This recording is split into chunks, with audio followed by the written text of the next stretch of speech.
오늘 말씀의 제목은 보이지 않는 것입니다. 이 말씀하기 전에 철학이란 무엇인가에 관한 이야기를 좀 하고 싶습니다. 이 철학이라고 하면은 한자로 봤을 때는 밝을 철자에 겨울 학자라고 해서 그렇게 이야기하지만 뭔지 잘 모르겠습니다. 영어로 할 때는 philosophy라는 말 쓰니까 이 말은 헬라어에서 온 걸로 소피아, 필로스 이 두 가지를 가지고 결합된 단어로 우리가 알다시피 소피아 하면 이거는 지혜란 뜻이고 필로스 하면 이거는 사랑이다라는 표현이니까 지혜에 대한 사랑 이런 식으로 표현을 할 수 있을 것 같습니다. 이렇게 우리에게 알려진 것이 철학입니다. 네, 실제적인 인식으로는요, 우리가 배우고 있는 학문들 가운데 실제적으로 사람들한테 이상하게 인식된 대표적인 학문이 한 4개 정도 있죠. 대표적인 게 신학이라는 겁니다. 그 다음에 철학이 있고요. 그 다음에 심리학이 있고, 그 다음에 천문학이 있습니다. 신학 하면은 뭐냐면 우리가 이제 잡신 들리는 거 이런 것들이 관한 거고요. 철학 하면은 점 보는 거, 심리학 하면은 독심술, 천문학 하면은 점성술. 이쪽으로 사람들이 좀 다르게 생각을 하죠. 이게 우리가 실제적으로 가지고 있는 인식입니다. 자, 이렇게 됐을 때 저에게 있어서 철학은 어떤 거냐 했을 때는요, 저 같은 경우에는 기독교의 분위기에서 자란 것 때문에 그 영향으로 처음에는 철학을 이상하게 여겼습니다. 골로새서 2장 8절을 보면요, 누가 철학과 헛된 속임수로 너희를 노력할까 주의하라. 이것이 사람의 유전과 세상의 초등 학문을 쫓음이요 그리스도를 쫓음이 아니니라. 이런 말씀을 계속해서 배워왔고, 그러면서 제가 이제 신학을 공부하기 시작했을 때, 이 신학을 공부할 때 의외로 이 신학의 커리큘럼 안에 철학 과목이 많이 있으면 좀 놀랐습니다. 거기다가 신학의 분야 중에서 특히 어떤 교단에 있어서 가장 중심이 되는 신학은 조직 신학이라고 합니다. 이 조직 신학이라는 것을 쭉 이렇게 열어보니까 이 조직 신학이 뭐라고 하냐면 철학 개론에 있는 목차와 같은 거예요. 조직 신학이. 이게 조직 신학이 보니까 그냥 철학책이더라고요. 거기다가 심지어는 또 신학의 분파 중에서 기독교 철학이라는 부분도 있습니다.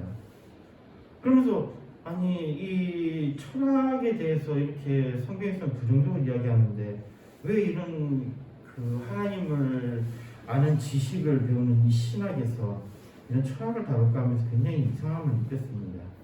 이 실제적으로 철학이라는 것은 헛된 속임수와 같은 레벨의 것인데 왜 이걸 사람들한테 이렇게 가르칠까? 그러면서도 공부를 하면서 철학을 공부한 사람들의 이야기를 듣고 있을 때 또 그런 생각이 드는 거예요. 이게 뭔가 좀 반드시 배워야 될 것 같기는 하다라는 생각을 했었습니다. 실질적으로 이 철학에 대해서 딱 들었을 때 이런 겁니다. 처음에 철학을 접했을 때는 처음에는 싫었습니다. 이 싫은 이유가 그렇죠. 철학하면은 어렵다. 다 그래요. 다 어렵다라는 표현을 씁니다. 두 번째로는 철학을 딱 접했을 때 이게 뭔가 헛소리 같다라는 생각이 들었습니다.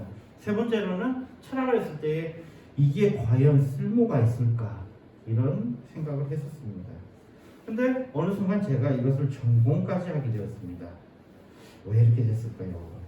현실적인 것에는요, 저는 실제로 심리학이나 사회복지학, 상담학 같은 것을 공부하고 싶었습니다.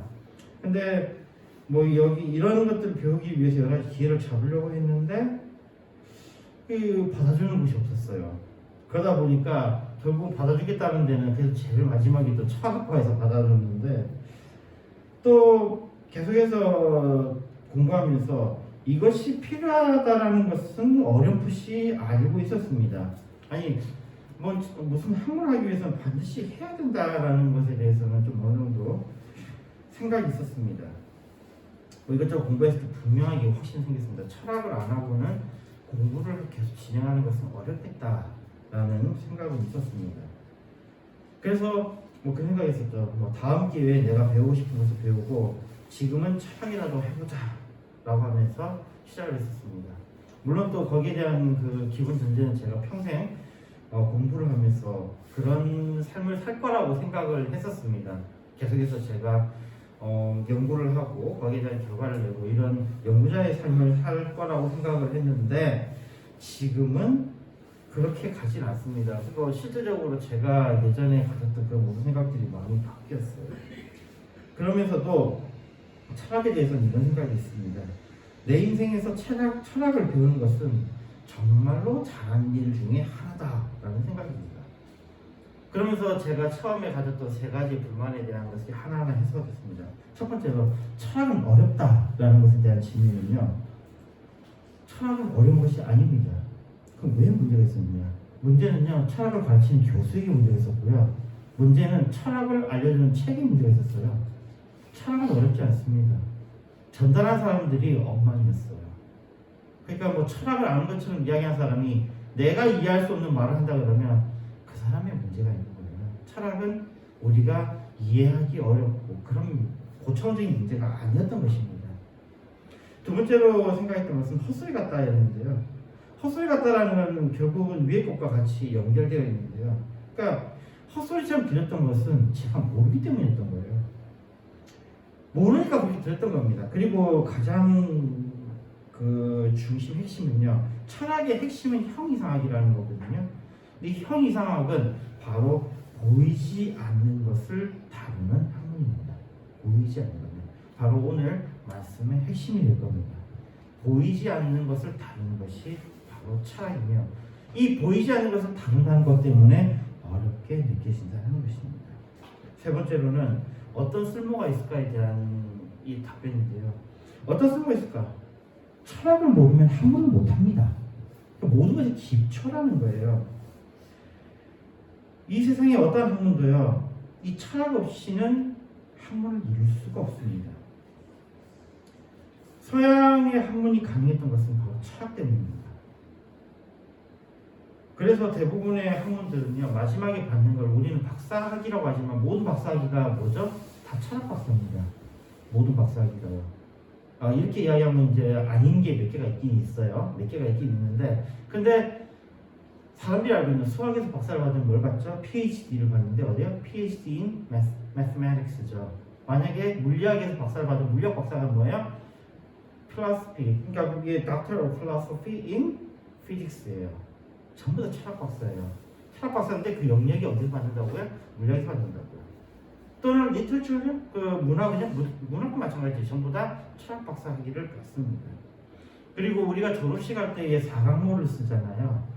이 사강모를 쓰는데 이 사강모에는 큰 의미가 있죠. 특히 사강모에 보면요. 이렇게 4개가 있잖아요. 그 4개가 뭐냐면 그 당시에 있었던 학문의 4가지 영역입니다. 그 학문의 4가지 영역이 첫 번째가 신학이고요. 두 번째가 철학이며 세 번째가 법학이고 네 번째가 의학입니다. 실제적으로 이 4개 학문만이 실제적인 학문이고 나머지 지금 이 철학에서 모든 것이 다 갈려나간 거예요. 우리가 알고 있는 웬만한 학문들은 다 철학에서 갈려나간 겁니다. 그리고 오히려 제가 느끼기에는요. 그게 철학이라는 이름으로 바로 되거든요. 칸트 있죠. 칸트가 우리가 굉장히 유명한 철학자가 되잖아요. 근데 그 사람이 만약에 지금 그 논문을 발표했다면 그 사람은 어디서 철학 박사학위를 받았을 거냐면요. 그 사람은 천문학에서 받았을 겁니다. 칸트가 연구했던 것은 별자리였거든요. 별자리를 연구했기 때문에 칸트는 지금 만약 박사를 받는다면 그 사람 천문학 박사예요.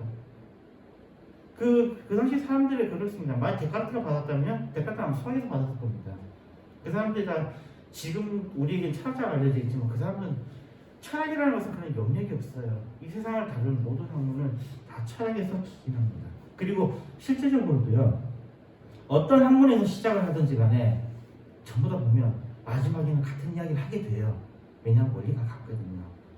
음악을 전공한 사람은요. 수학자와 이야기할 수 있어요. 왜요? 어차피 그 원리는 같아요. 그리고 또 수학을 전공한 사람은 물리학자와 이야기할 수 있죠. 그 원리가 같으니까요. 물리학을 전공한 사람은 화학자와 이야기할 수 있습니다. 그뿐만 아니고요. 문학가들하고도 이야기할 수 있고요. 미학자들하고도 이야기할 수 있습니다. 그게 이 서양 학문의 체계입니다. 서양 학문의 체계의 중심은 철학이 있습니다. 그리고 또 뭐 이거는 여담 삼아서요. 거기 보면 학사모에 하나 보면 이렇게 숫 하나가 탁 나와 있잖아요. 그건 뭘 의미할까요? 요거는 그 고대 로마에서의 로마에서 있었던 전통인데요. 노예를 해방시켜줄 때 요거 머리에 숫 요걸 해줬거든요. 무슨 이야기냐면 바로 해방이라는 자유라는 의미입니다. 자유의 의미예요. 이 네 가지 학문 중에 하나를 선택해서 공부한 사람에게는 이제부터 거기서 자유롭게 그 학문 안에서 자유롭게 지낼 수 있는 그런 이야기잖아요. 진리를 알지니 진리가 너희를 자유롭게 하리라. 이게 대학을 처음에 구성했던 것의 이야기입니다. 다시 이야기하지만 서양의 학문은 철학 없이는 불가능합니다. 그렇기 때문에 철학을 제대로 공부를 했을 때에는 이 나머지 학문으로 접근하는 것은 굉장히 수월합니다. 이와 함께 그 철학과 내에서도 또 문제가 있어요. 우리나라의 철학과 유독이 있는데요. 저기 뭐 서양에 나와서는 그런 일이 잘 없는데 우리나라와 또 몇몇 일의 동양 쪽에서의 문제가 뭐냐면요. 동양에는 동양 철학이라는 것이 있습니다. 근데 재밌는 것은요. 서양 철학을 하는 사람들은 동양 철학을 철학으로 인정하고 싶어 하지 않습니다. 동양 철학자들은 역시 서양 철학들을 열심히 공격합니다. 그럼 저도 서양 철학을 공부한 사람이기 때문에 동양 철학에 대해서는 좀 시니컬한 태도를 취하겠죠. 네, 맞습니다. 동양은 이런 이야기하죠. 동양에 학문이 있었던 적이 있느냐? 오히려 그렇게 반문하고 싶습니다. 이 부분에 대해서는 뒤에서 본격적으로 이야기하겠습니다. 자, 철학이 정말로 중요한 것은 바로 보이지 않는 것에 대한 인식 때문입니다. 크게 동양 철학은 철학이 아니라고 하는 것은 동양 철학은 어디에 집중했냐면요. 보이는 것에 집중했기 때문입니다.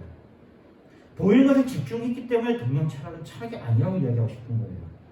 여기서 오해를 많이 하는 것은요. 동양에 대해서 이런 동양 철학에 대해서 그래요. 동양 철학은 서양 철학에 비해서 더 신비롭지 않은가라는 겁니다.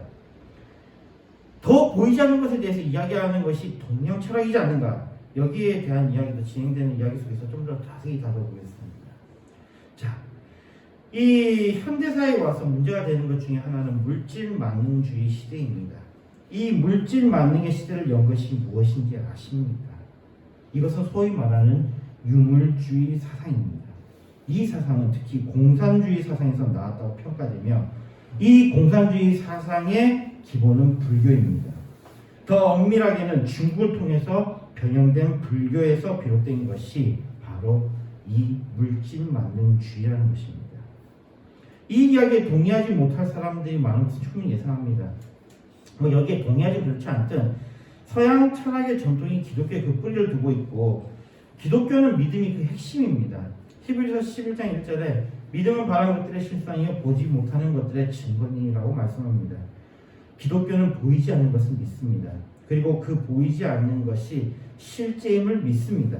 그리고 그 보이지 않는 것을 알기를 간절히 원합니다. 이러한 전통이 서양 철학의 핵심이 되었습니다. 인간이 사랑하는 것이 무엇입니까? 기독교의 시각에서 분명하게 말할 수 있는 것은 인간은 자랑하는 것을 좋아한다는 것입니다. 창세기 3장 5절에 너희가 그것을 먹는 날에는 너희 눈이 밝아 하나님과 같이 되어 선악을 알 줄을 하나님이 아심이니라 라고 말씀하고 있습니다. 하와를 사단이 꼬드길 때에 바로 썼던 것이 인간의 가장 깊숙이 있는 교만, 즉 자랑에 대한 열망이었습니다. 이 인간의 자랑에 대한 열망이 얼마나 대단하냐면요. 인간은 자랑에 자신의 목숨과 바꿔버립니다. 자, 다른 사람을 가장 힘들게 하는 것이 무엇입니까? 그것은 내가 하는 자랑입니다. 또 나를 가장 힘들게 하는 것은 무엇입니까? 내가 나 스스로를 자랑하려고 하는 것입니다. 바로 이 자랑이 자신을 구렁텅이에 몰아넣어 가는데도 불구하고 사람들은 자랑에 목숨을 겁니다. 그리고 이 인간의 가장 근원적인 이 악에 대해서 제일 잘 건드린 것이 바로 SNS죠. 현대사회에서 너무나도 많이 하는 것, SNS는 우리가 아는 페이스북, 인스타그램, 카카오톡, 라인 등이 바로 그런 것입니다. 왜요? 우리가 카카오톡을 딱 봤을 때 카카오톡에 보면 프로필 사진 있잖아요. 프로필 사진을 뭐만 쓰면 돼요. 자기 뭐 얼굴 정도 있든지 아니면 뭐 하나 있으면 되잖아요. 근데 왜 그렇게 자기가 어디 갔던 곳에 대한 사진이 올라가고 자기가 먹었던 맛있는 것들이 올라오며 뭐 뭔가 사람들이 부러워할 만한 것들이 거기에 올라와 있습니까? 왜 하는 겁니까? 하는 이유는 간단합니다. 자랑하기 위해서예요. 근데 이 자랑이 어떤 거냐면요. 서로를 부러워하게 만드는 거예요. 이 사람이 계속해서 뭔가 갈등이 생기는 이유는 뭐냐면 이 자랑에서부터 시작되는 거거든요. 옛날에는 그냥 어떤 분이 어떤 모임에 가가지고 거기서 누가 뭐 했다더라 누가 뭐 했다더라 뭐 이런 이야기 듣고 와가지고 분에 차고 집에 와서 막 자기들 자녀들한테 너는 왜 이렇게 못해? 아니면 자기 남편 보고 당신은 뭐 하고 있었어요? 그러면 또 뭐 이런 싸움이 바로 그 모임에서 일어나잖아요. 모임을 갔다 온 사람들요. 근데 지금은 어떻죠? 그냥 조용히 SNS만 보고 있어도 어때요? 화가 치밀어 오르는 거예요. 화가 치밀어 오릅니다. 서로 부러워하는데 서로가 불행합니다. 누구에게도 유익하지가 않은 것이 바로 이 SNS예요. 저 같은 경우에는 여행을 좋아해서 여행을 상당히 많은 곳에 갑니다만 저도 사람들이 올리는 그런 아름다운 지역을 정말로 많이 가봤거든요. 근데 거기 진짜 재밌는 것 같습니다. 저는 거기 가가지고 재밌는 거 보면서 막 사진 찍고 막 이러지만 저는 그 사진을 안 올려요. 안 올립니다. 그냥 제가 여기 갔었다라고 기억하는 걸로 족한데 거기에 재밌는 거 봤습니다. 한국에서 온 예쁜 여자애들이 예쁜 옷을 입고 와가지고 사진을 딱 찍고는 그 다음부터는 굉장히 무덤덤하게 그걸 즐기는 게 무덤덤하게 있는 거예요. 그런 모습 한두 번 본 게 아닙니다. 그냥 사진 한번 찍으러 온 거예요. 사진 한번 찍어. 그리고 그거 SNS에 올리면 걔네들은 그날 하루 모든 것은 다 끝난 거예요. 그냥 자랑하려고 온 거예요. 얘네들은요. 실제적으로 뭐 힐링 여전히 걔네들은 절로 힐링되는 모습도 보이질 않았고요. 뭐 그 SNS 상에는 여기 너무 좋더라. 좋긴 뭐가 좋아요. 그러고 난 다음에 찌그러지는 그 얼굴이며 그리고 걔네들이 그 사진 한번 찍기 위해서 가져왔던 그 엄청난 트렁크 그 질질 끌고 다니면서 만약 남자가 같이 갔었다면 남자가 그걸 끌어주고 있겠죠. 그 모습 보면서 뭐 하는 짓인가라는 생각이 들 정도인데요.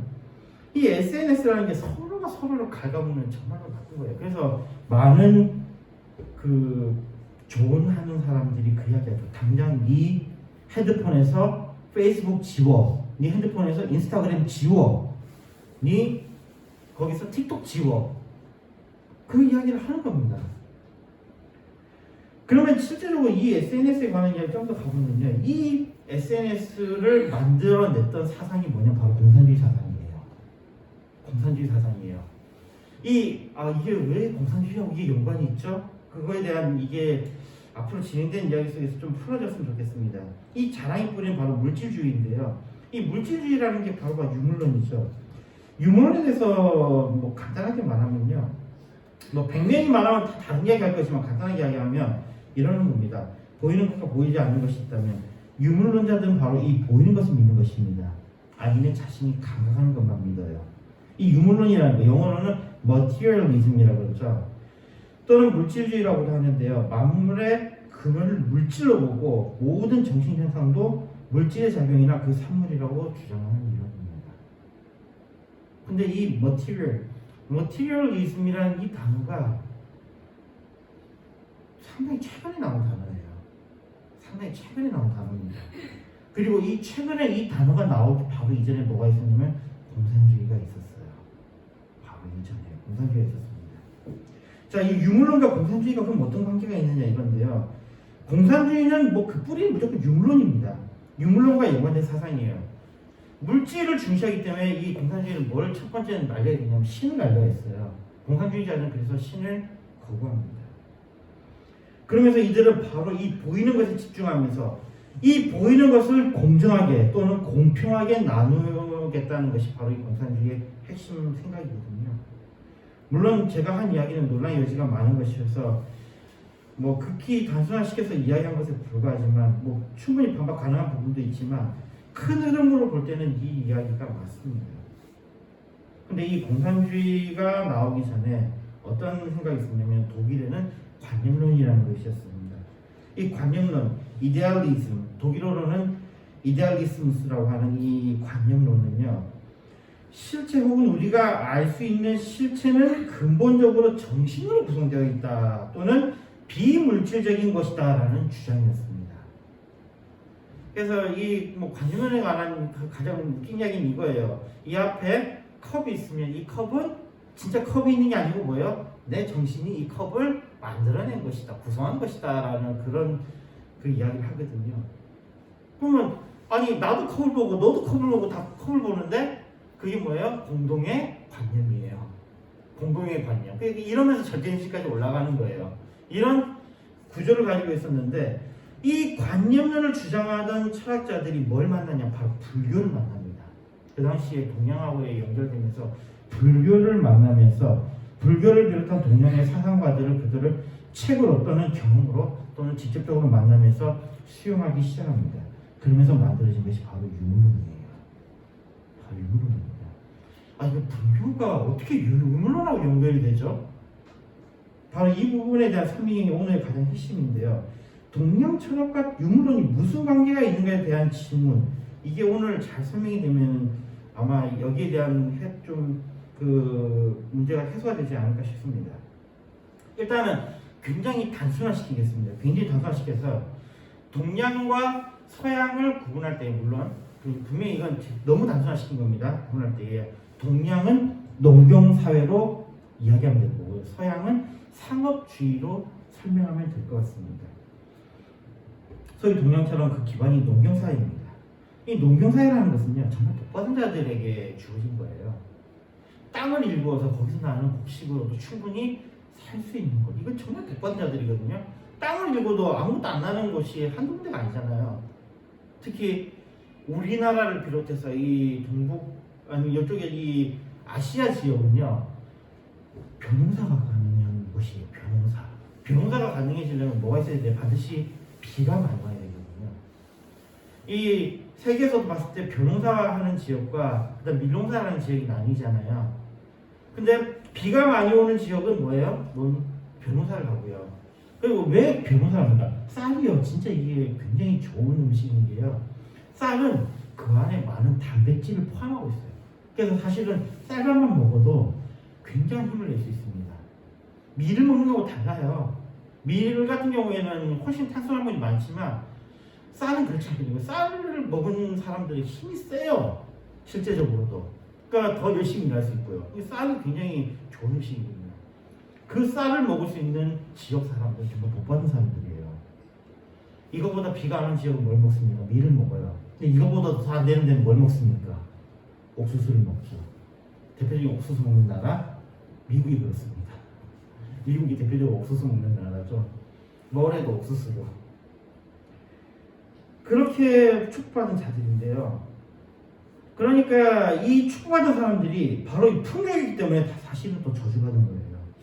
그들은 힘들게 일하고도 배가 고파했습니다. 왜 그랬을까요? 이 농업사회가 되면서 그들의 창고에는 뭐가 쌓입니까? 쌀이 쌓이거든요. 그들에게 소용이 식량들이 쌓인단 말이에요. 그랬더니 어떤 힘 있는 놈이 나타나서 야, 내가 니네들 보호해줄 테니까 돈 내놔. 내가 니네들 보호해줄 테니까 얼만큼 나한테 갖다 바쳐. 그렇게 시작된 게 뭐냐? 바로 왕이에요. 왕정제도가 바로 이렇게 발달하는 겁니다. 성경에도 보면 그 왕정제도가 발달할 때가 있죠. 언제였습니까? 출애굽하고 난 다음에 이스라엘이 뭘로 바뀝니까? 농경사회로 바뀌면서 왕정이 시작되죠. 바로 농경사회라는 것이 바로 왕정의 시작입니다. 분명히 먹을 것은 잔뜩 있는데 그 먹을 것을 누군가가 가져가 버림으로 인해서 사람들이 굶어 죽기 시작한다는 거예요. 성경에도 보면 수많은 기근들이 있는데 그 기근 때에 왕이 굶어 죽는 거 봤습니까? 왕이 굶어 죽는 거 봤어요? 아무리 기근이 일어나도 왕은 굶어 죽지 않아요. 지는 항상 가져갈 거 똑같이 가져가거든요. 이 농경사회가 그런 거예요. 근데 이 농경사회는 또 재밌는 것은 그들이 뭐예요? 손을 직접 만져보잖아요. 지네들 손을 직접 만지는 것. 그리고 우리가 농사에 대해서 이야기할 때 그런 이야기 하잖아요. 농사는 정직하다라고 그래요. 왜요? 땀 흘린 만큼 결실을 맺기 때문이라고 그러잖아요. 땀 흘린 만큼 결실을 맺기 때문이라고요. 근데 농경사회에 정말 이상한 현상들이 많죠. 농경사회로 접어들면서 뭐가 많아지냐면요. 잡신들을 섬기는 것들이 많아져요. 어느 농경사회에 가든지 간에요. 보면은 강사제를 비롯해서 수많은 여러 가지 잡신들을 섬기는 제도들이 있습니다.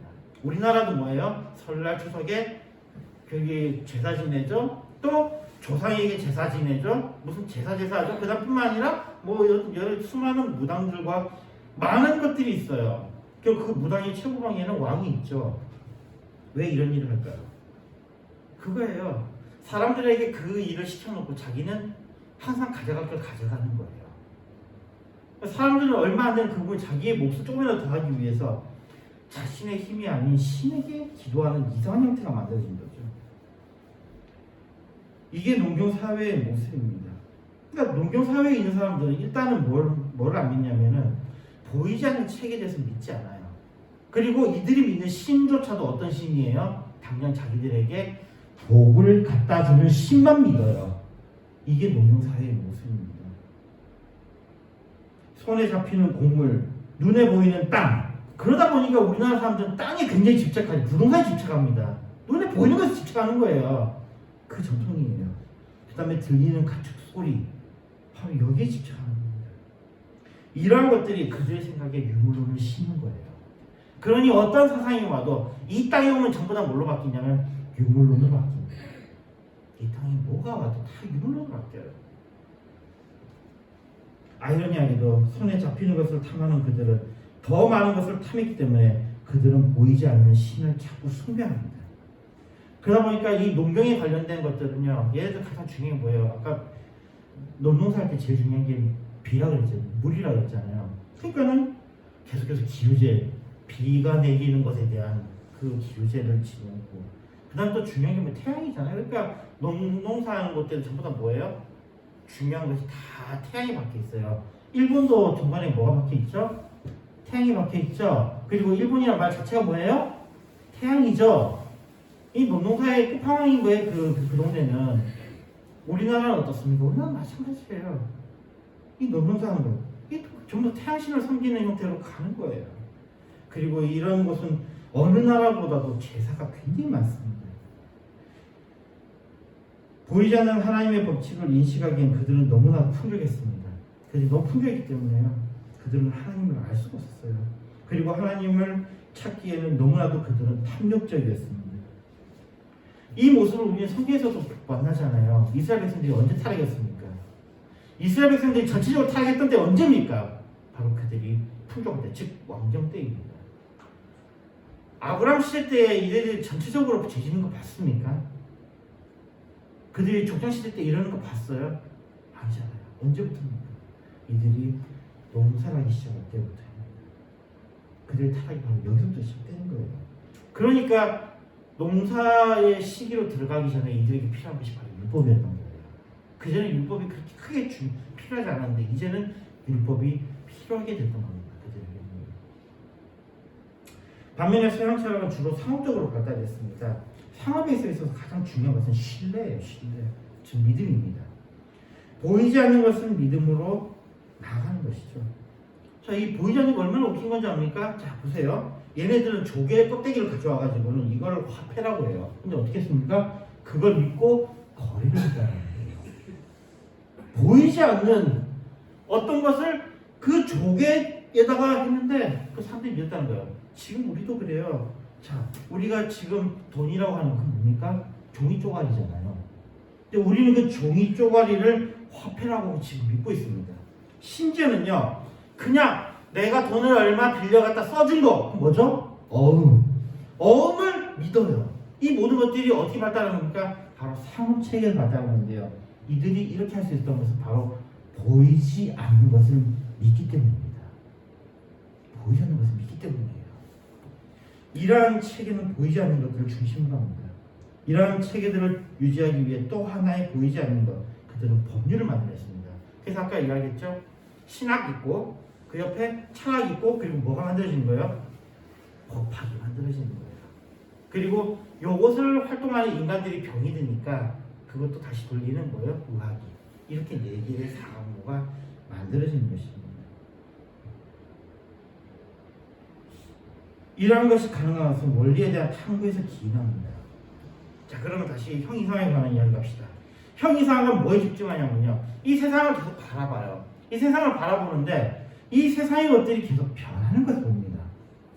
그런데 그들의 생각은 이거예요. 변하는 것 속에 변하지 않는 것이 있지 않을까. 바로 그것이 원리가 되지 않을까라는 겁니다. 그 이야기가 부동의 원동자라는 이야기까지 나오는 거예요. 자기는 변하지 않는데 나머지 것들을 변화시키는 것, 이런 이야기까지 나오는 겁니다.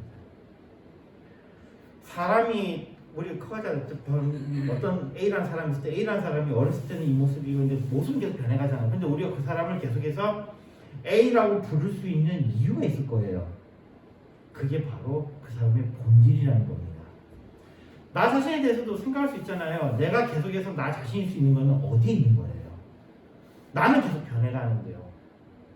어떨 때는 내가 뭐 어떤 직업을 가질 때도 있고, 어떨 때는 내가 잘 때도 있고, 어떨 때는 먹기도 하고, 어떨 때는 내가 여기 있기도 하지만 어떨 때는 또 저기 있기도 하고. 이럴 때에 나를 유지하는 것은 과연 무엇일까요? 바로 이런 것들에 대한 탐구가 철학의 형이상입니다. 형이상. 그러니 이 세상에 관한 탐구를 시작하면 반드시 형이상은 어디로 가게 되겠습니까? 우리를 있게 만드는 근원인 신으로 가게 되어 있는 거예요. 그런데 제가 아까 그럼 여기에 대해서 이제 우리가 거기에 대한 이제 어느 정도의 정리를 할 수 있을 겁니다.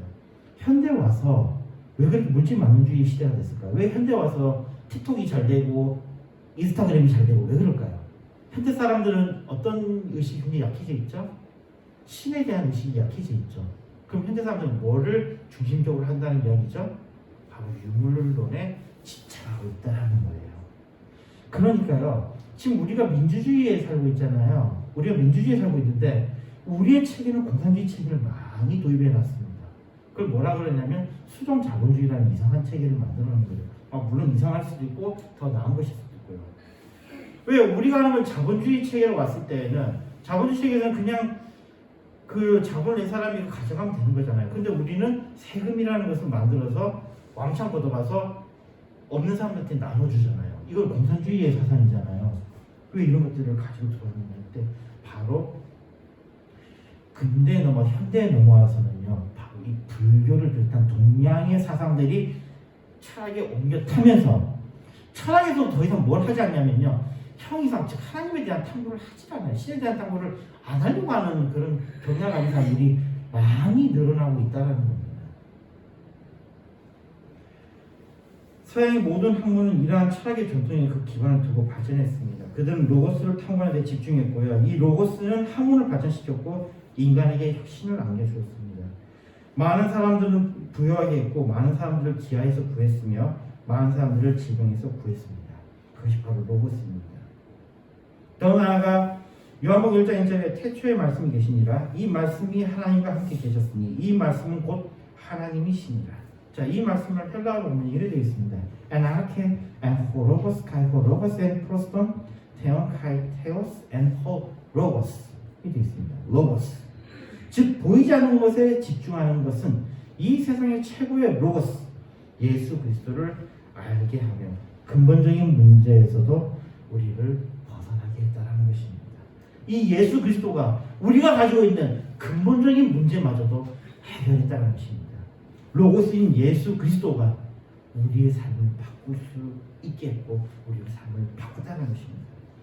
이렇게 보면 서양에 대한 창의 분야하고 일축할 수도 있는데 동양에는 동양의 것이 있으며 그것은 동등하다고 주장할 사람도 있을 것 같은데 정말로 그렇습니까? 병에 걸린 사람에게 약을 줄 수 있는 게 더 나은 거 아닙니까? 분명히 그렇지 않습니까? 결과가 말해주잖아요. 멀리 가고자 하는 사람에게요 축제법 이런 거 이야기할 게 아니라 실제적으로 탈 것을 만들어줄 수 있는 그게 더 나은 거 아닙니까? 배고픔이 있는 사람들에게 제사 지내면서 하늘에 비를 내리고 그리고 그 더 많은 것을 우리가 빌자 하는 것보다는 차라리 농사 기술을 발전시켜서 더 많은 것들을 만들어내고 그럼으로 인해서 배고픔에서 실제적으로 피할 수 있게 하는 게 그게 더 맞는 거 아닙니까? 동양 철학이 이걸 할 수 있습니까? 동양 철학이 이걸 할 수 있습니까? 적어도 제가 알기로는요. 동양 철학이 주장하는 것들이 있었던 곳에서는 백성들의 삶이 나온 것은 한 것도 없었습니다. 제가 알고 있는 동양 철학이 많이 했던 곳에서 백성들이 행복했던 곳은 정말로 없었습니다. 어디든지 간에 항상 배고프고 어디 가든 항상 병들고 어디 가든 항상 힘들었던 것이 바로 이 동양 철학이 지배하던 세계였습니다. 또한 동양의 철학이 있나에 대한 주장에 대해서 다시 한번 이야기 좀 합니다. 우리가 철학에 대한 정의를 한번 해봅시다. 이 철학이라는 것은요 형이상학적인 것에 대한 탐구입니다. 이것을 하기 위해서는 인신학적인 접근, 즉 원리를 계속해서 탐구해야 돼요. 우리가 사고를 해야 됩니다. 사고를 해야 되는데 동명철학이 이런 게 있어요? 거기 동명철학에는 이것이 없습니다. 동명철학이 형이상학도 없고요. 동명철학이 이시는 적도 없어요. 그리고 또 철학이라 하면요, 더 나은 인간 삶에 대한 고민이 있어야 되는데요.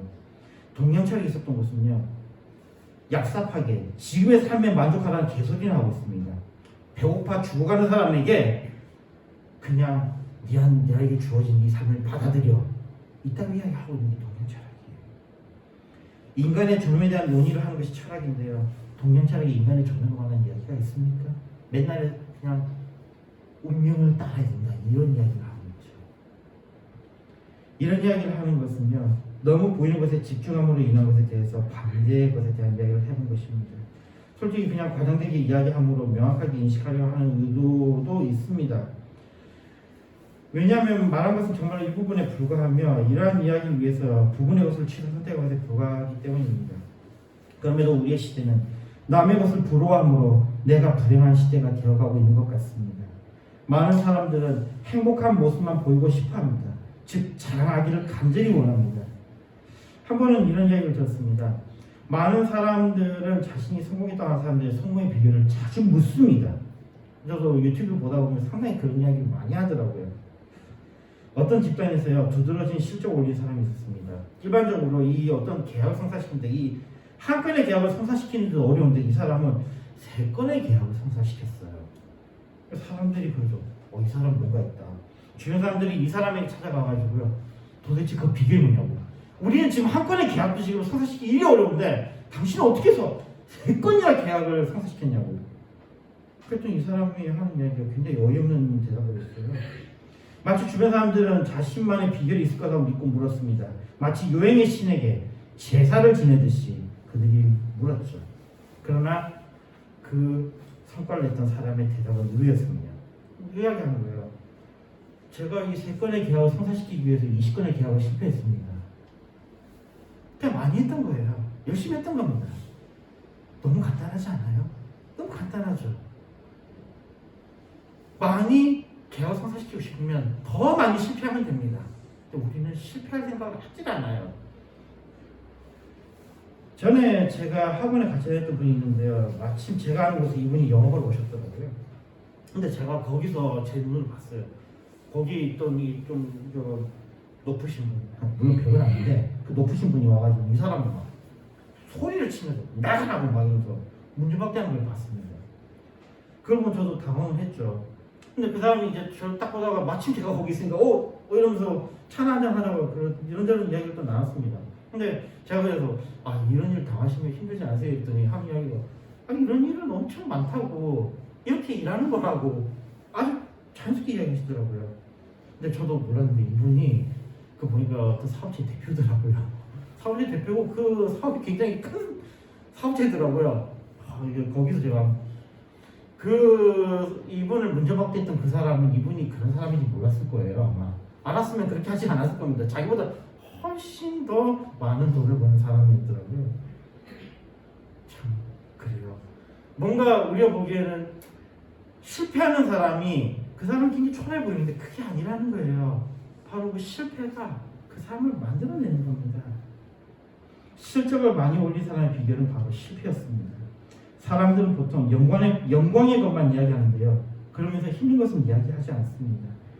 또한 한편으로는 열심히 해온 이야기, 실패하면서 열심히 견딘 이야기, 이런 이야기는 사람들은 또 듣고 싶어 하지 않습니다.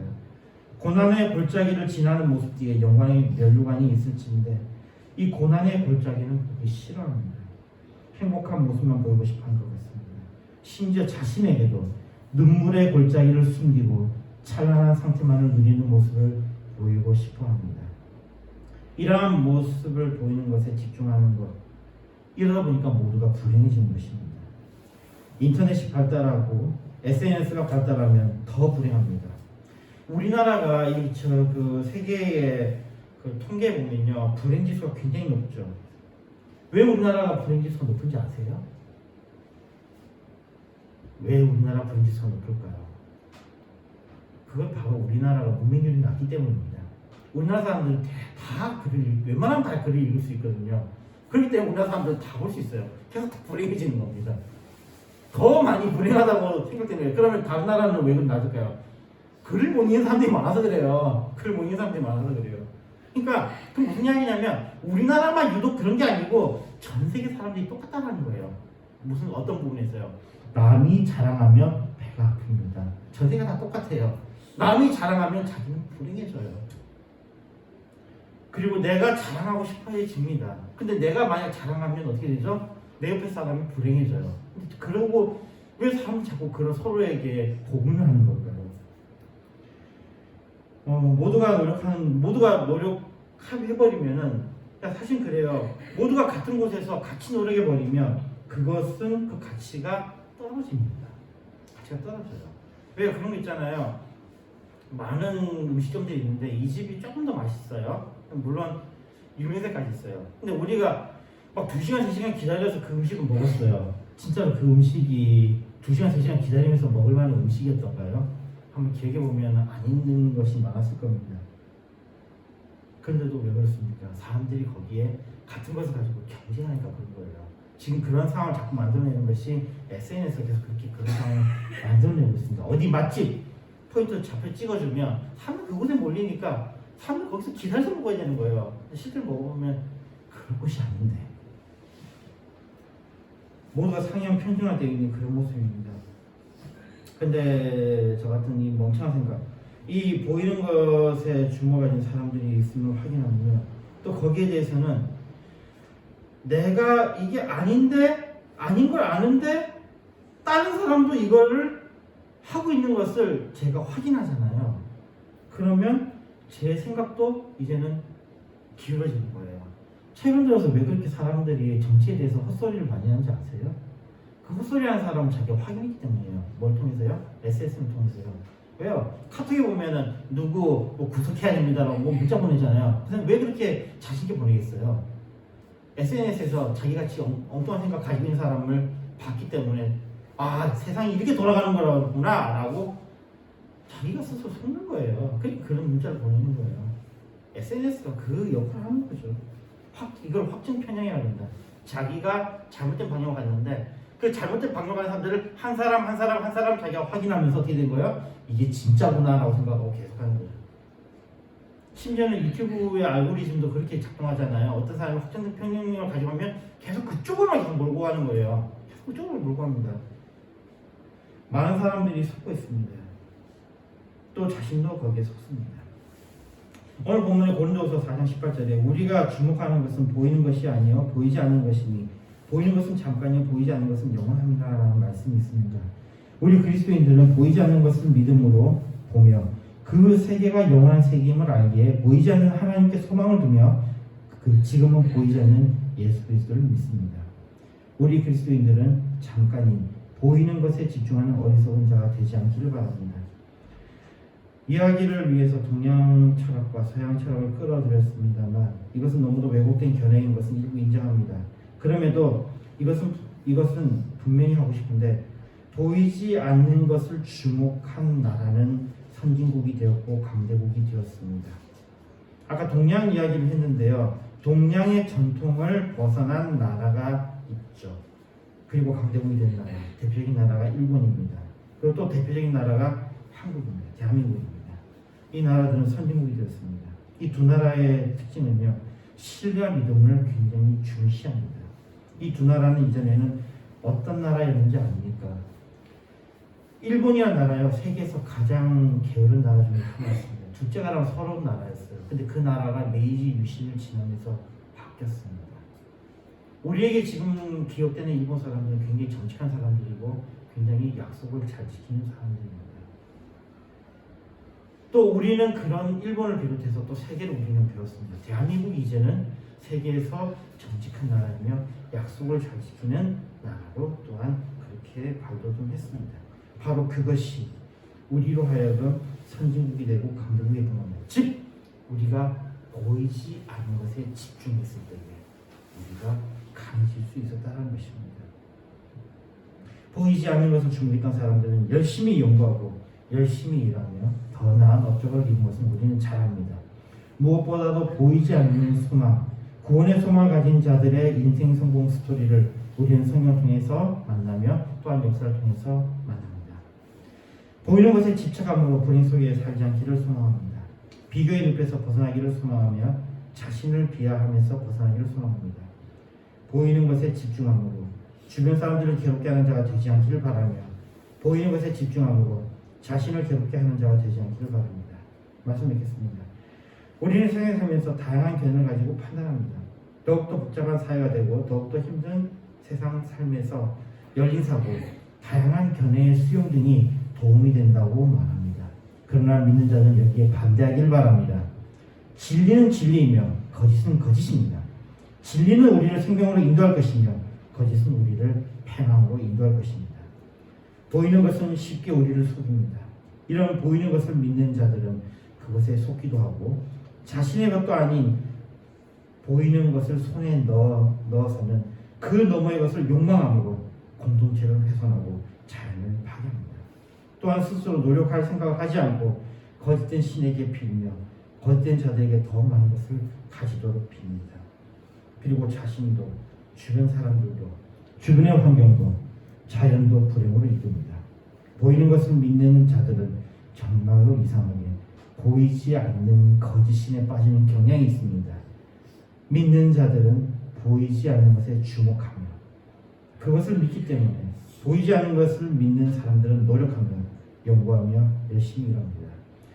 무엇보다도 보이지 않는 하나님을 믿으며 그 하나님의 선하심을 믿으며 그 하나님의 은혜, 상이신 예수 그리스도를 믿습니다. 이 믿음은 우리를 구원으로 이끌 것입니다. 이 보이지 않는 것을 믿는 믿음은 우리에게 영원한 생명을 허락할 것입니다. 우리는 보이지 않는 것을 믿습니다. 보이지 않는 것을 믿는 주님의 자녀들에게 주님은 반드시 복 주시며 복 주실 것입니다. 주님의 자녀들에게 평안을 주시며 범사에 형통하게 하실 것입니다. 믿음으로 승리하는 우리가 되기를 바랍니다. 로마서 1장 17절에 말씀합니다. 복음에는 하나님의 의가 나타나서 믿음으로 믿음에 이르게 하느니 기록된 바 오직 의는 믿음으로 말미암아 살리라 함과 같습니다. 기도하겠습니다. 하나님 아버지 감사합니다. 우리가 이 세상 살면서 보이지 않는 것에 집중할 수 있도록 인도해 주셔서 감사 승리하게 하여 주셔서 예수님 기도했습니다. 아멘. 창조가 169장 보면서 준비하신 분이 있었습니다.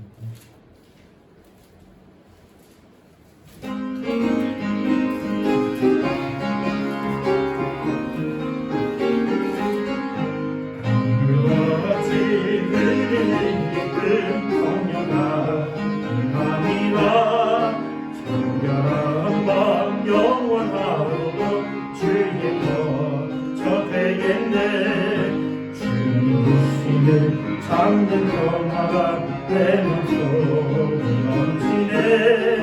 주의 말씀에 옷을 끝나고 잠잠하게 되도다. 나의 생명 소생되는 성령이 나십니다. 모든 슬픔 사라져 주의 평강 넘치네. 주님 주시는 참된 평화가 내 맘속에 넘치네. 주의 말씀에 옷을 끝나고 잠잠하게 되도다. 하늘에서 남이 내리고 햇빛 찬란한 같이 우리 마음에 성령이 많이 주님도 내십니다. 주님 주시는 참된 평화가 내 맘속에 넘치네. 주의 말씀에 벗은 끝나며 잠잠하게 되도다. 생명신이 내 넘쳐 흘러서 마르다냐 정신이 내 눈물을 힘어서 주스를 기다리네. 주님 주시는 참된 평화가 내 맘속에 넘치네. 주의 말씀에 벗은 눈감고 잠잠하게 되도다.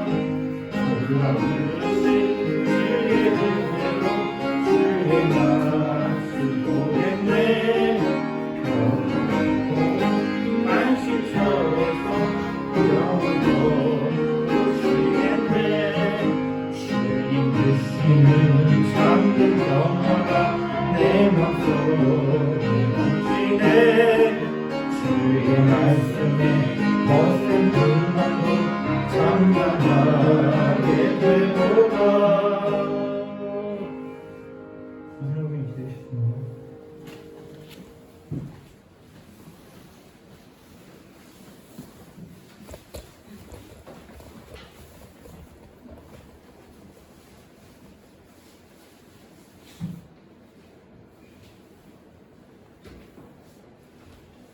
들어가겠습니다.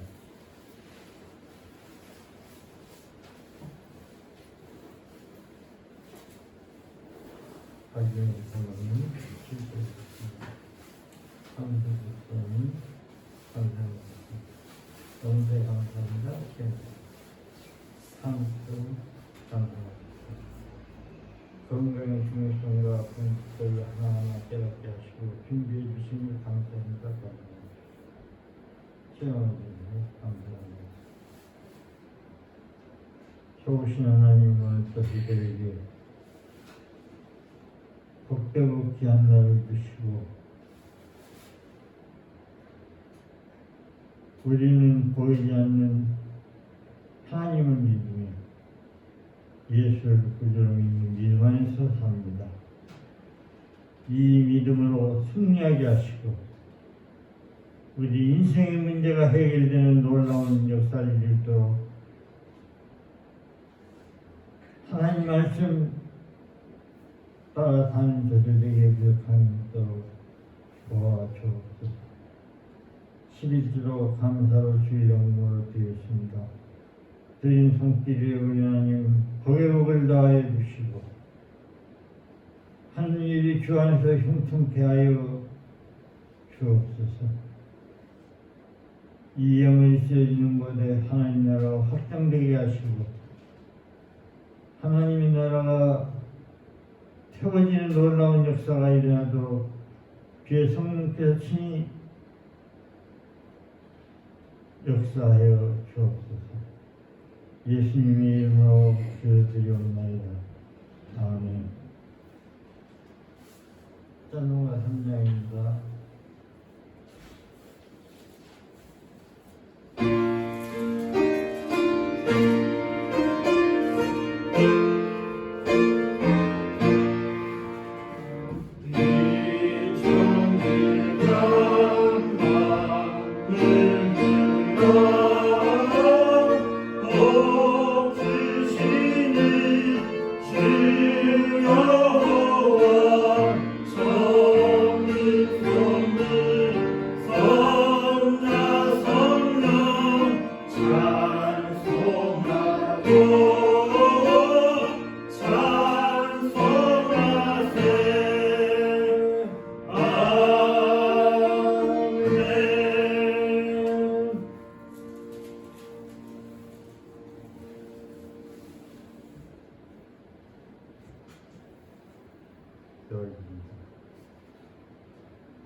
우리 주 예수 그리스도의 은혜와 그 크신 하나님의 사랑과 성령님의 교통하심이 오늘 예배한 모임교 성도들 머리 위에와 가정 위에와 하느님 위에 전 세계 예배드린 자들 머리 위에와 가정 위에와 하느님 위에 앞으로 전도받아서 구원받을 자들 머리 위에와 가정 위에와 하느님 위에 이제부터 영원토록 항상 함께 있을지어다. 아멘.